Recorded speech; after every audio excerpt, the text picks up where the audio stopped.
What's up, summoners, and welcome back to another ProGuides Wild Rift video. I think we've all had enough of this role. It's terrorizing our games and we finally need to speak up. Jungle is absolutely broken, but in a good or bad way. Making mistakes playing it feels awful, so let's talk about some points and see for yourself how much you can actually abuse this role to climb to your dream elo. And if you want more of such tips in the future, don't forget to hit the sub button. So let's get straight to it. So let's start with why exactly it's actually broken. In the jungle, you can start with a sweeping lens and clear your very two first camps. After this, you transition close to the mid lane brush and start sweeping. After you sat down comfortably in the brush, you now wait for an opportunity to gank the middle lane. But here's the real kicker about this. You don't have to get a kill from this gank. All you want to have are two things. Ideally two things. Number one, you want to deal damage to the enemy mid laner. With that, you can go for a Scuttle play shortly after. Number two, you want the priority in the middle lane. You want the wave to be shoving into his tower. The nice added benefit of doing so will grant you level 3 in the process, which means you'll already be ahead of the enemy jungle. Because for some reason, clearing jungle camps offers little to no experience in comparison to lane minions, or the overall possibility of getting a kill. But to that, we go after our question of the day. Which is the most annoying jungler you can think about at this moment in time? Let us know in the comments below. So let's talk about the leveling issue. Imagine you're playing the jungle and you're just passively farming up until Scuttle grab spawns. Theoretically, you have not done anything wrong. However, now let's picture a game in which the enemy team has a Lee Sin or a Xin Zhao. They just walk into the middle lane and get something done. Should it work? Not really. Is it going to work most of the time? Probably, because people don't pay enough attention. And then we have one of the biggest problems in Wild Rift. If the enemy jungler gets a kill in the early game, you basically lost all your tempo, even if you didn't do anything wrong at that point yet. With the experience lead, he can now pressure the map, plus the priority he has gained on the middle lane. And now, what do you do if you don't have any assistance? Apart from clearing your own jungle afterwards, or trying to go for the uncontested Scuttle, there's not much for you to do. And as all of you already know, if it's really a Lee Sin, he's gonna annoy the living hell out of you shortly after. And once he got dibs on your camps, you're gonna have a really hard time. And on top of that, he isn't even paying a lot of opportunity cost. Because there's one thing in the game that everyone hates, or should hate. It's passive experience. It's still way too broken to the overall other experience points you get, other than kill experience, with kill experience being the best experience you can ask for next to a cannon minion. So in theory, if the enemy jungler does 2 camps and waits at a brush for 25 seconds, he should be behind by a noticeable margin. However, if it works out in the end and if he gets the kill plus the passive experience, he's actually ahead. It sounds very stupid and it shouldn't work that way, but it is what it is, so let's hope that the jungle will be changed in the future patches. So we finally get to see some clearing efficiency and non-coin flip gameplay pay off. But now let's move on as to why the jungle role is thematically the most broken role in the game. Every lane in the game follows specific rules. You have to gather minions and you have to deal with enemy champions in lane. However, the jungle role isn't bound to any lane. It's flexible with a lot of choices, and if you take into consideration what options we are given thanks to passive experience and kill XP, we are basically unbound. Theoretically, we can pull off the most obscene stuff and still get away with it, simply for the fact that everything is so unbalanced about the role. But you really have to be careful because it's a double-edged sword. On one hand, you can be the 1v9 demon that ganks everybody and stomps everyone. However, on the flip side, the enemy jungle could do the most stupid stuff, get away with it, get a few kills, and it's being called out as jungle differential.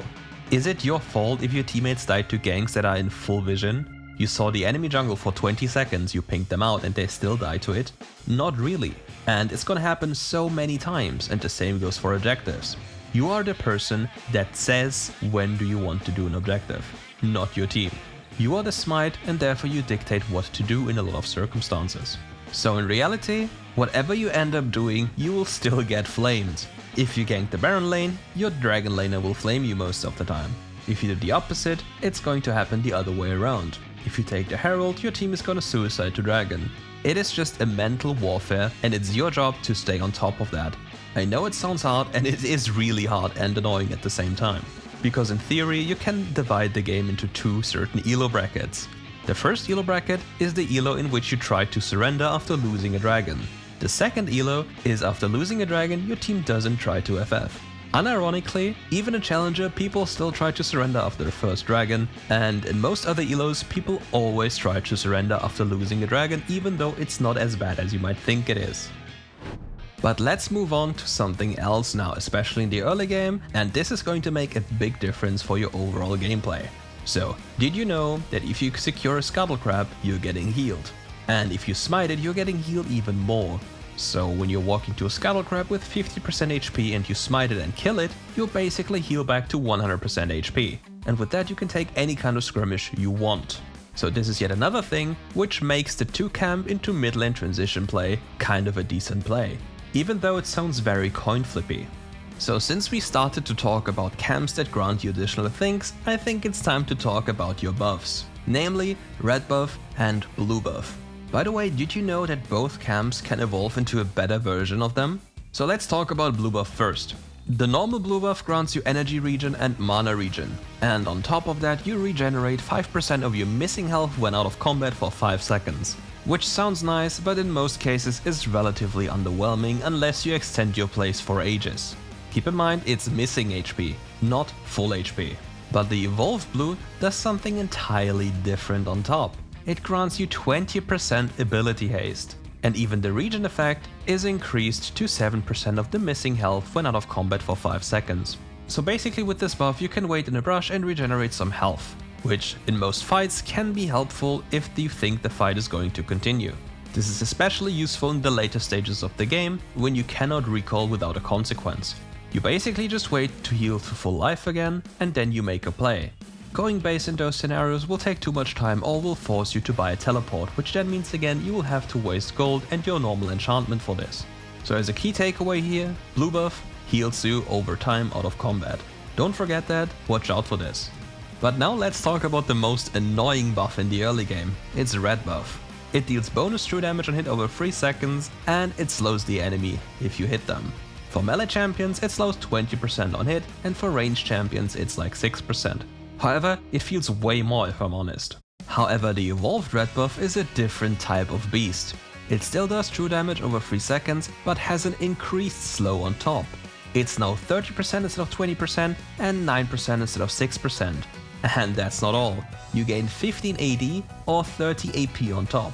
Do you realize how crazy that is in terms of stats? So you're basically getting a frozen mallet as a melee character for the slow, or a Cyril's Grudge depending on what you want to build, and a longsword and a little bit of more AD for free, just for a buff. That is crazy for any type of carry. And here's something for all the PC player veterans. Compared to the PC version of this game, Baron grants you more. It grants you AD, AP, armor and magic resist. That's massive. And the best thing is, the longer the game goes on, the more stats you'll be gaining from Nash's buff. After killing him again, of course. But now let's talk about something that's super important for any jungler. Dragons are mostly a bait. Herald grants you more of an advantage in terms of gold and tempo. Dragons also tend to be way riskier to take in most situations, so unless you're very sure you can win and all of your teammates are on the same page, you should carefully consider to go there. It's just too dangerous. However, if you would not lose anything by taking that dragon, just do so. But before you walk there, carefully check if your teammates have their ultimate ability ready. And if you have any information on the enemy ultimate abilities, take that into consideration as well. Even if the enemy team is a bit ahead in gold, if they use all their abilities and summoner spells while your team has everything available, you will win a fight. But in the end, whatever dragon you end up losing, it won't be the end of the game.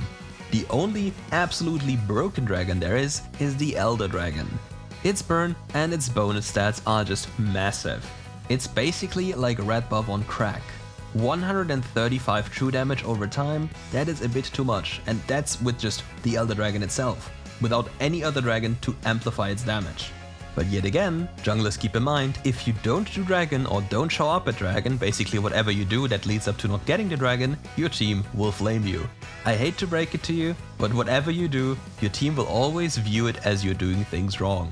They could be a 0 and 20 dragon lane and they could still flame you, oh my god, this jungle never gets dragon, FF.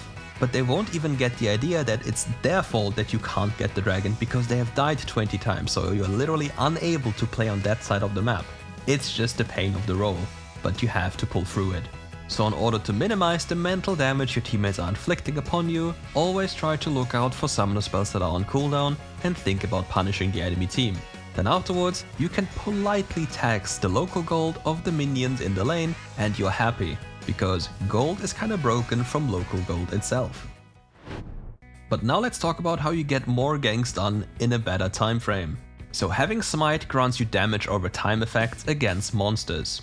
Non-buffs may die from the damage over time, and with this you can increase clearing efficiency. Basically, you will save time and not auto-attack once more when the dot does the job.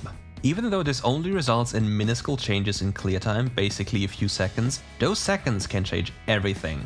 Because you have to remember, junglers aren't bound to a lane, so they could be anywhere at any point. Therefore, you being there faster and the enemy not expecting you already will grant you a super big advantage. For example, in a previous patch where they didn't nerf Kha'Zix yet, Kha'Zix was able to do 4 camps before Scuttle even spawned, simply by avoiding to do blue buff. Blue buff has armor and more life than the Grom, so as a consequence it would take so much longer to kill the Grom than the blue buff. So he'd be delayed for Scuttle and therefore the loss of time could result in him dying. However, due to the changes to his damage, he can't do that anymore, unless he gets a crazy Kaiser leash, and even then it gets a little bit close. And now we are briefly talking about the cheat code every jungler has available. It's called Empowered Smites.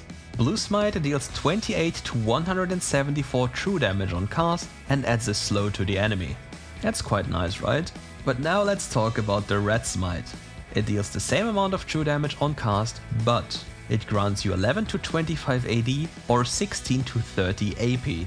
This is ridiculously melee favored or melee AD favored and is crazy in terms of damage.